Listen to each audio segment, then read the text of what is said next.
Hello po, good morning sa lahat ng mga followers po natin dyan. Kaya titigan nyo na maigi yung mga panibago na naman po nating pinasisilip po sa inyo. Ayan, 1 piso Pilipinas. Ayan po, tingnan nyo po.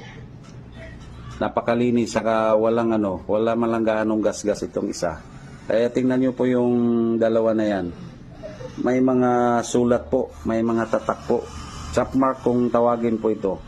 Ito yung mga ginagamit nung kapanahonan ng China. Bali, nagbabarter po sila ng mga gamit nila dito po sa Pilipinas. Ito yung mga pinangbabayad po noong unang kapanahonan. Wala pa pong gira po. First World War, wala pa po. Ayan, tingnan nyo po, antik na antik po talaga ito. Ayan, San Francisco Mint po ito. Kaya 1903, biro niyo yan. 120 years po yan. So, thank you po sa panonood.